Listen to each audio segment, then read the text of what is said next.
The arguments around APC's yet to be fixed national convention ratchets up, and we see the different angles. Also on political update today, PDP Governors Forum says establishing state police will give better focus to crime prevention and response. We have these and more on the program. I am Fisayo Gunfui. Welcome.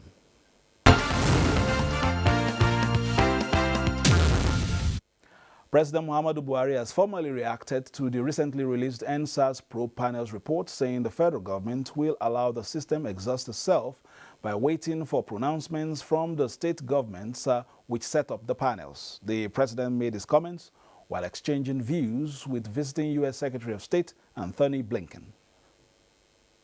President Muhammadu Buhari told the U.S. Secretary of State that with so many state governments involved and different terms of reference given to the probe panels, the federal government has resolved to wait for the steps taken by the states and allow the system to work. We can't impose ideas on them, he explained. And on the recent removal of Nigeria from the watch list of countries violating religious freedom, which Mr. Blinken said was based on facts, President Buhari expressed the country's appreciation, noting that there is freedom of worship in Nigeria and no one is discriminated against on the basis of his or her faith. The president equally appreciated the United States for allowing Nigeria to procure military hardware to fight terrorism in the country and for the training given to Nigerian military. The gesture, he explained, is helping Nigeria to stabilize the situation in the northeast, and a lot of progress has been made since 2015, and the people involved appreciate the efforts of government. President Buhari also touched on the impact of climate change, which affected the livelihood of about 30 million people in the Lake Chad Basin countries, saying interbasin water transfer is the best way forward towards supporting farming, fishing, and animal husbandry.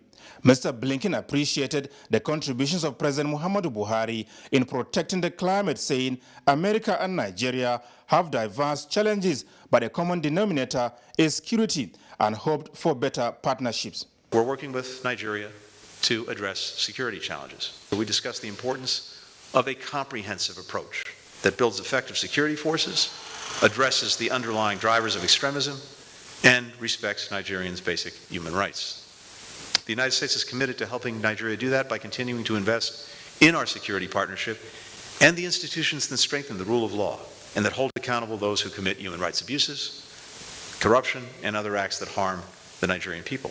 We're also working closely with Nigeria to help the populations most affected by conflict and violence in the country, particularly in the Northeast, where the United States is providing vital humanitarian aid to approximately 2.2 million internally displaced Nigerians. At a joint media briefing with the Foreign Affairs Minister Geoffrey Onyema, the U.S. Secretary of State described the report of the NSAS probe panel as democracy in action. The range of issues that we're working on together is vast, but given the interests we share and the challenges we have in common, delivering for our people demands that we find ways to deepen our existing ties and partnerships even further. That's ultimately what this visit and the work that we're doing every single day between our governments, between our people, it's all about. We strongly support Nigeria's engagement, leadership, and strong voice in both regional and, for that matter, leading international organizations. Over the last 5-6 years of this government, we've maintained very close relations with the U.S. and we see the U.S. as a very important global partner, largest economy in the world, most powerful country in the world, and we engage at the multilateral and the bilateral level with the U.S. And we also can appreciate that they also see us as having a very important position and a very important role to play on the African continent, and so we also engage with the U.S. in playing a regional role also on the continent. Mr. Blinken, who is on tour of some African countries, had earlier in the year held a virtual meeting with President Muhammadu Buhari. Vice President Yemi Osinbajo also had talks with the U.S. Secretary of State on areas of common interest. Again, just to reaffirm most of what you have said, especially about the importance of the cooperation and the importance of working together. and it's absolutely critical.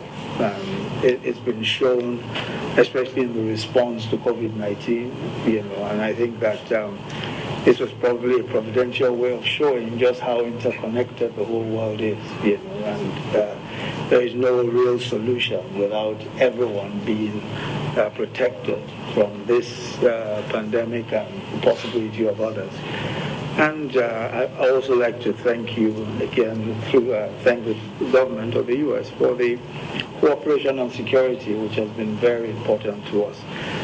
The Super Tucanos have been delivered, and of course we're looking forward to the helicopters as well.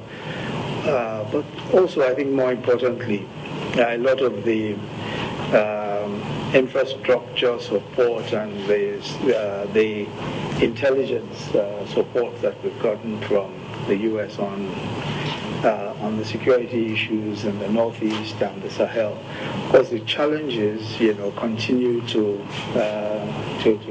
they seem to increase, especially the Sahel today, and most of what we're seeing in the Lake Chad region with ISWAP and all of that. And I think that going forward, we, of course, as we talked about, we're looking forward to greater collaboration, greater cooperation. The agenda that we have so very well, and it's really reflective of the fact that the work that our countries are doing together is both incredibly broad in the things that we're doing and also increasingly deep. And we welcome that.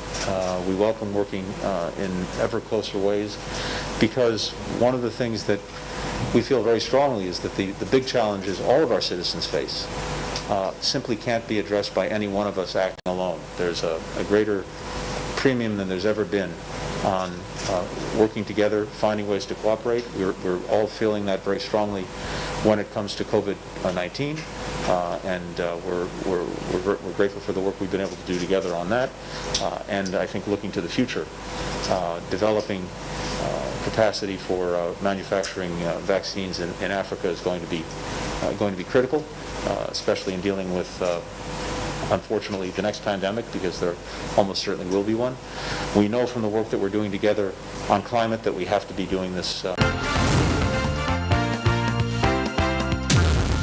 Still from the State House, we hear that the Speaker of House of Representatives, Femi Gbajabiamila, has briefed President Buhari on reasons behind the provision of the direct primaries and the Electoral Act Amendment Bill as passed by the National Assembly. We are for direct primaries. We are for direct primaries. We are for empowering the people from at the grassroots level. Let everybody participate in governance. Democracy is defined as government of the people, for the people, and by the people. People is used 3 times in that definition. The whole world knows that. It's always been.